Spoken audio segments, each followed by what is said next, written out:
पत्रकार तथा सञ्चारकर्मी मित्रहरू, नेपाल सरकार मन्त्री परिषदको 2078 साल साउन 25 को निर्णयबाट नियुक्त भएपछि कार्यकारी निर्देशकको रूपमा मैले दोस्रो पटक नेपाल विद्युत प्राधिकरण, यसका उपभोक्ता र समग्र देशको सेवा गर्ने अवसर प्राप्त भएको थियो।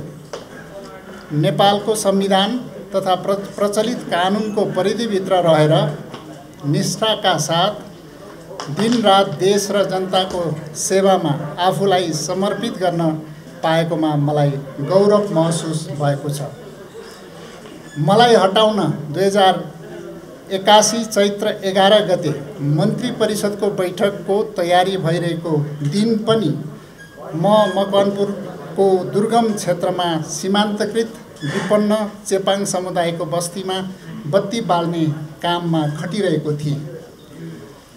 नेपाली जनतालाई भरपर्दो, गुणस्तरीय, पर्याप्त र सुरक्षित विद्युत आपूर्ति उपलब्ध गराउने मुख्य उद्देश्यलाई इमानदारीपूर्वक पूरा गर्ने क्रममा खटिरहेको राष्ट्रसेवक कर्मचारीलाई हतोत्साहित एवं अपमानित बनाउने दुराशय सफल भएकोमा कतिपय व्यक्ति, समूह वा शक्तिले आफूलाई सफल ठानेका होलान्। तर नेपाली जनताले दिएको स्नेह र आशीर्वादले मलाई हार्न दिएको छैन। म विद्युत प्राधिकरणको कार्यकारी निर्देशकबाट मात्र बिदा भएको हुँ। एक जिम्मेवार नागरिकको रूपमा मेरो काम, कर्तव्य र व्यवहार कहिल्यै कम हुने छैन। नेपालको कानुनले निर्दिष्ट गरेको काममा खटिएको एक कर्मचारीमाथि राज्यको सम्पूर्ण शक्ति कसरी खनिएको थियो, कसको स्वार्थ र सेवामा म माथि जाइ लागेको थियो भन्ने विषयमा नेपाली जनता आफै प्रष्ट हुनुहुन्छ।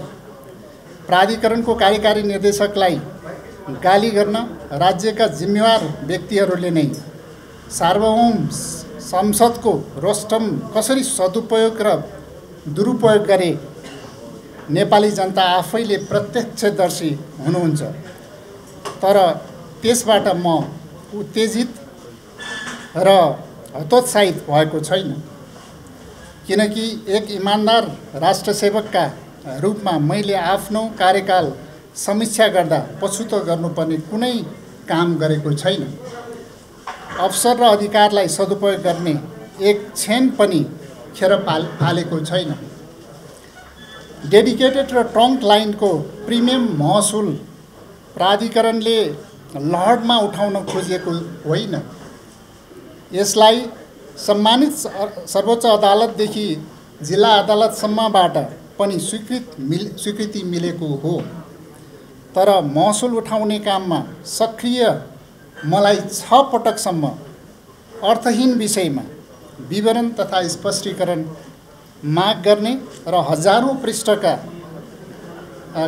कागजात सङ्ग्रह गरी विवरण पेश गर्न लगाई मुख्य कामबाट अलमल्याउने प्रयत्न भइरहेको थियो। प्राधिकरणले पटक पटक गरी 4 पटकसम्म लाइन विच्छेद तथा अन्य विकल्प समेत अवलम्बन गरी बक्यौता असुलीको प्रयास गरिरहेकोमा पटक पटक माथिल्लो निकायबाट नै अवरोध सृजना भएको कुरा सबैको जानकारीमा छ। लाइन विच्छेद गरी बक्यौता असुली गर्ने सहमतिको लागि मैले विद्युत नियमन आयोगलाई 2081 चैत्र 11 गते पत्राचार गरेको थिएँ। त्यस लगत्तै मलाई बर्खास्त गर्ने निर्णय मन्त्री परिषदबाट भएको हो।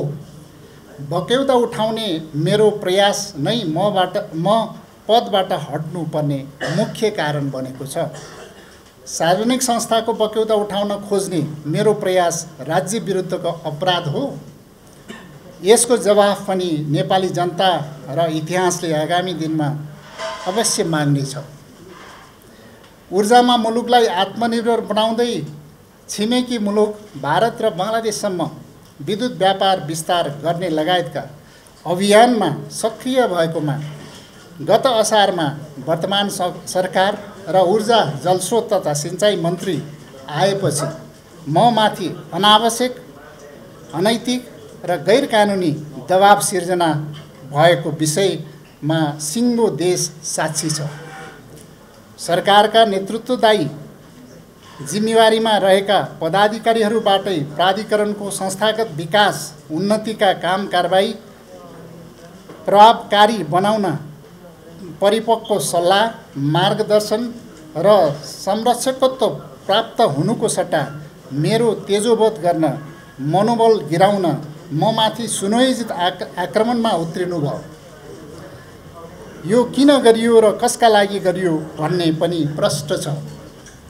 मुख्य रूपमा विगतमा आम उपभोक्तालाई 18 घण्टासम्मको लोड सेडिङको अँध्यारोमा राखी उद्योग र उत्पादनका लागि भनेर अनुचित रूपमा डेडिकेटेड ट्रङ्क लाइनबाट निरन्तर विद्युत आपूर्ति लिएका सीमित उद्योगीहरूबाट प्रिमियम विद्युत महसुल बक्यौता उठाउन नदिन प्राधिकरणमाथि निरन्तर हस्तक्षेप भइरहेको थियो। मैले व्यक्ति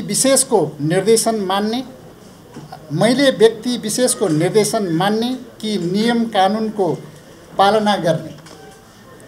प्राधिकरण जस्तो सार्वजनिक निकायको कार्यकारी निर्देशकको रूपमा मैले सार्वजनिक कोषको उक्त बक्यौता रकम असुल गर्ने बाटो लिएँ। त्यसैले मन्त्री र मन्त्री स्तरीय निर्णयबाट स्पष्टीकरण सोध्ने, थकाउने, गलाउने प्रयास भइरहेका थिए। तर बक्यौता रकम नउठाउने गरी आएका आग्रह, प्रभाव, दबावलाई मेरो जिम्मेवारी, निष्ठा र कर्तव्यले स्वीकार गर्न सकेन। संस्था र राष्ट्रप्रति घात गर्न मेरो इमान र स्वाभिमानले अनुमति दिएन। त्यसैले म कानुनको पालना र प्राधिकरणको हितलाई नै सर्वोपरि मानेर म आफ्नो भूमिकामा डट्दै आएको हुँ। महसुलमा चित्त नबुझे प्राधिकरणको पुनरावलोकन समिति, विद्युत नियमन आयोग जान सक्ने अधिकारलाई सदुपयोग गर्नुको सट्टा शक्ति केन्द्रमा धाइरहेका व्यक्तिहरूले अहिले केही समय न्यानो महसुस गरेका होलान्। तर सार्वजनिक कोषप्रति उनीहरूको दायित्वबाट कसैले पनि उन्मुक्ति पाउने छैन। तिनलाई संरक्षण गर्ने शक्ति र समूहले पनि राष्ट्रका सामुन्ने यसको हिसाब किताब बुझाउनु पर्नेछ भन्नेमा म विश्वस्त छु। देशको जिम्मेवार नागरिकका रूपमा पनि मैले त्यसको खबरदारी गरिरहनेछु। आम नेपाली नागरिकले पनि यसको लागि खबरदारी गरिरहन मेरो विशेष आग्रह छ। जलस्रोतको धनी देशमा करिब 8 वर्ष अघिसम्म हिउँदमा 15-16 घण्टा र बर्खामा पनि 9 घण्टासम्मको लोड सेडिङ हुनु आम विषय जस्तै थियो। लोड सेडिङ सदाका लागि बिदा गरी उज्यालो नेपाल बनाउने अभियानसँगै घर र कार्यालय मात्र होइन, वैशाख 2075 देखि औद्योगिक ग्राहकका लागि पनि लोड सेडिङ अन्त्य गरिएको थियो। लोड सेडिङ अन्त्य कुनै चमत्कार होइन, एउटा इमानदार प्रयास थियो भनेर मैले धेरै पटक भनेको छु। प्राधिकरणका लागि लोड सेडिङ अन्त्य अन्तिम अभिष्ट पक्कै थिएन, किनकि विद्युत पुगेका ठाउँमा मात्र लोड सेडिङको प्रश्न थियो। तर करिब 42% घर परिवारमा त विद्युत सेवा नै पुगेको थिएन। यी बस्ती र बासिन्दाले बिजुलीको उज्यालोको व्यग्र प्रतीक्षा गरिरहेका थिए। तर यो बीचमा 79% भन्दा बढी परिवारमा विद्युतको उज्यालो पुर्याउन प्राधिकरण सफल भएको छ। विगतमा विद्युत सेवा माग गर्दै उपभोक्ताहरू प्राधिकरण धाउने अवस्था थियो, अहिले अवस्था फेरिएको छ। प्राधिकरण आफै नपुगेका घर खोज्दै विकट बस्तीहरूमा पुगेर विद्युतीकरण गरिरहेको छ। लोड सेडिङ हटाउँदा घर घरमा उज्यालो मात्र छाएन, करिब 30 लाख विद्यार्थीहरूको भविष्य सुनिश्चित भयो। उनीहरूले निर्बाध पढ्न पाए। अस्पतालका सुत्केरी वार्ड र अपरेसन थिएटरमा बत्ती ननिप्दा सयौं नेपालीको जीवन सुरक्षामा हामी सहयोगी बन्न सक्यौं। यो मेरो जीवनको सबैभन्दा ठूलो सन्तुष्टि हो। यसले हजारौं नेपालीलाई रोजगारीका लागि अवसर सृजना पनि गरेको छ। वैदेशिक मुद्रा सञ्चितमा चाप परेको बेला हामीले विद्युत निर्यात, ऊर्जा दक्षता र स्वदेशी उत्पादन वृद्धि मार्फत पेट्रोलियम पदार्थको आयात घटाउन सफल भयौं, जसले देशको बहुमूल्य मुद्रा विदेशिनबाट जोगियो र अर्थतन्त्रलाई टेवा पुर्यायो। मेरो नेतृत्वमा प्राधिकरणले गौरवमय यात्रा तय गर्यो। निरन्तर घाटामा रहेको संस्था ऐतिहासिक नाफामा आयो। अर्बौं रुपैयाँको कमाउन सफल भयौं। प्राधिकरणको सम्पत्ति करिब 3 गुणा वृद्धि भयो। आर्थिक र प्राविधिक रूपमा यसलाई सशक्त र आत्मनिर्भर बनाउन सफल भयो। यो नाफा जनताकै सुविधा र विद्युत पूर्वाधार विकासमा पुनः लगानी भएको छ। नेपाल सरकारले बजेट नै नदिएको अवस्थामा पनि प्राधिकरणले आफ्नै स्रोत र साधनबाट विद्युतीकरणबाट को काम गरिरहेको छ। जनताको घर घरमा विद्युत पुर्याउन नै मेरो कार्यकालको सबैभन्दा ठूलो उपलब्धि हो। सुकुम्बासी बस्ती तथा चेपाङ मुसहर लगायतका विपन्न वर्गका घर परिवारमा विद्युत सेवामा पहुँच विस्तार गर्न निःशुल्क मिटर उपलब्ध गराएर विद्युतको पहुँच विस्तार गरिएको छ। विद्युतीकरणका लागि प्राधिकरणको आफ्नै स्रोतबाट ठूलो लगानी गरिएको छ। गाउँ बस्तीको विद्युतीकरण मात्र होइन, स्थानीय निकायहरूसँगको साझेदारीमा स्मार्ट सडक बत्ती विस्तार गरी सहर उज्यालो बनाउने कार्यमा समेत ठूलो लगानी गरिएको छ। जनतालाई उज्यालो दिनु नै राष्ट्रहित विपरीतको अपराध हो। यसको जवाफ देश र समाजले अवश्य खोज्नेछ भन्ने मेरो विश्वास छ। मलाई हतोत्साहित गर्ने जति धेरै प्रयास भए पनि म आफ्नो कार्यकाल र भूमिकाप्रति भने असन्तोष हुनुपर्ने कुनै कारण देखेको छैन। यसका केही ठोस आधारहरू पनि यहाँ स्मरण गराउन चाहन्छु। मेरो पहिलो कार्यकाल 2073 साल भाद्र 30 गतेबाट र दोस्रो कार्यकाल 2078 साल श्रावण 25 गतेबाट सुरु भएको थियो। पहिलो कार्यकालमै दैनिक करिब 18 घण्टासम्म हुने गरेको लोड सेडिङ अन्त्य भएको थियो। आर्थिक वर्ष 2072-73 सम्म प्राधिकरणको सञ्चित घाटा करिब 35 अरब रहेको र सोही आर्थिक वर्षको मात्रै घाटा करिब 9 अरब रहेकोमा आर्थिक वर्ष 73-74 बाट निरन्तर नाफामा ल्याई सञ्चित घाटा पूर्ति गरी आर्थिक वर्ष 80-81 सम्ममा सञ्चित नाफा करिब 47 अरब पुगेको छ। आर्थिक वर्ष 72-73 मा प्राधिकरणको कुल सम्पत्ति करिब 211 अरब रहेकोमा हाल करिब 644 अरब पुगेको छ। यो नाफा महसुल वृद्धि गरेर भएको होइन, बरु यस अवधिमा पटक पटक गरी 3 पटकमा करिब 25% महसुल घटाउँदा पनि भएको नाफा हो। प्राधिकरणले स्थापना कालदेखि नेपाल सरकारलाई विभिन्न शीर्षकहरूमा आर्थिक वर्ष 72-73 सम्ममा करिब 8 वर्षमा 32 अरब र 32 वर्षमा करिब 26 अरब भुक्तानी गरेकोमा पछिल्लो 8 वर्षमा सावा ब्याज दर र रोयल्टी समेत गरेर करिब 82 अरब भुक्तानी गरेको छ। विगत 8 वर्षमा प्राधिकरणले मात्र करिब रु 1 खरब रुपैयाँ उत्पादन, प्रसारण र वितरण संरचनामा लगानी गरेको छ भने सहायक र सम्बद्ध कम्पनीमा करिब 57 अरब लगानी गरेको छ। वर्षयाममा समेत विद्युत आयात गर्नुपर्ने अवस्था रहेकोमा विगत 3 वर्षदेखि वर्षयाममा भारतमा विद्युत निर्यात गरी विदेशी मुद्रा आर्जन गर्न सफल भएको छ। गत आर्थिक वर्षबाट विद्युत आयात भन्दा निर्यात बढी गरी करिब 17 अरबको विद्युत निर्यात भएको छ। साथै नेपालसँग सीमा नजोडिएको तेस्रो देश बङ्गलादेशसम्म पनि गत नोभेम्बरबाट 40 मेगावाट विद्युत निर्यात सुरु भएको छ।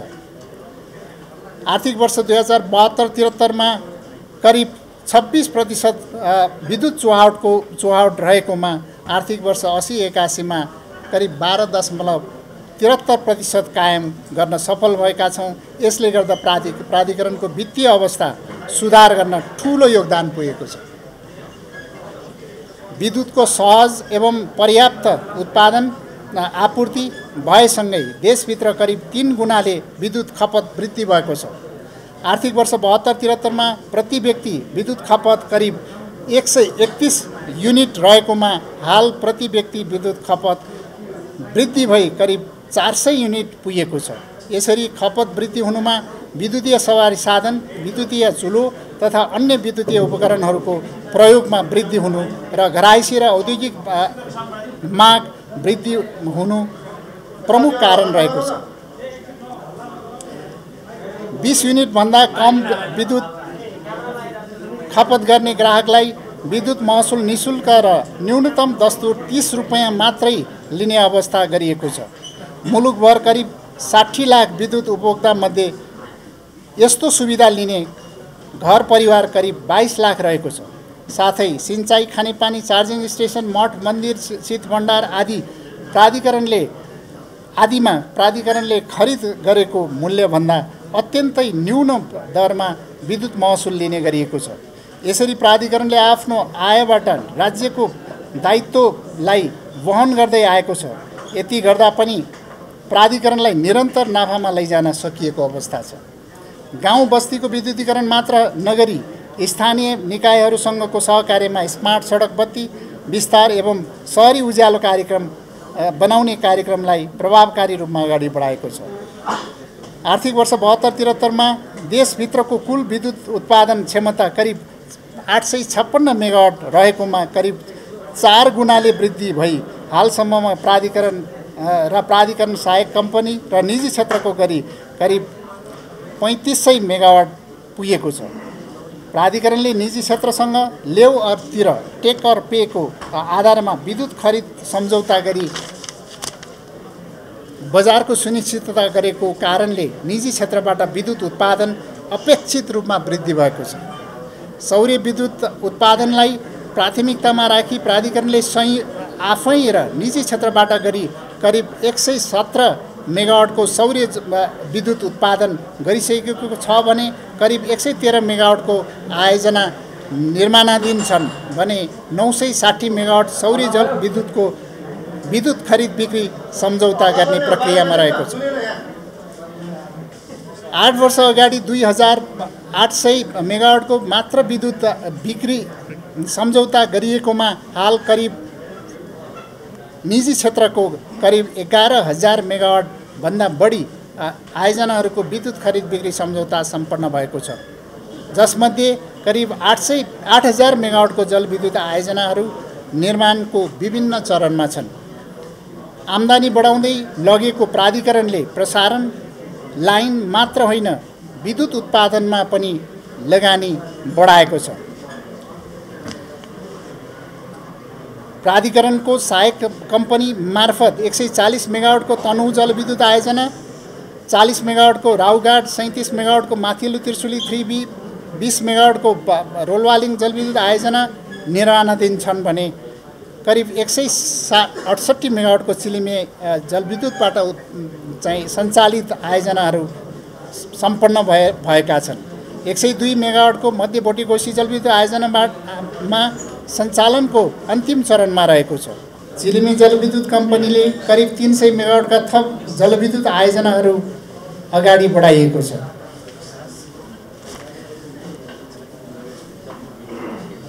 42 मेगावाटको माथिल्लो मोदी ए, 18.2 मेगावाटको माथिल्लो मोदी र 79 मेगावाटको तामाकोशी पाँचौँको निर्माण सुरु गरिएको छ। 210 मेगावाटको चैनपुर सेती, 1063 मेगावाटको माथिल्लो अरुण र 670 मेगावाटको दुधकोशी जलाशययुक्त जलविद्युत आयोजनाहरू वित्तीय व्यवस्थापन गरी निर्माणमा जाने अवस्थामा पुगेको छ। यी आयोजनाहरूको निर्माण पूर्वका तयारीका कार्यहरू द्रुत गतिमा अगाडि बढिरहेको छ। अपर अरुण आयोजना नेपाली जनताको लगानीमा अगाडि बढाउन कोसिस गर्दा जिम्मेवार निकायहरूबाट आवश्यक सहयोग प्राप्त हुन सकेन। यो आयोजना नेपाल र नेपाली जनताको हितमा छ।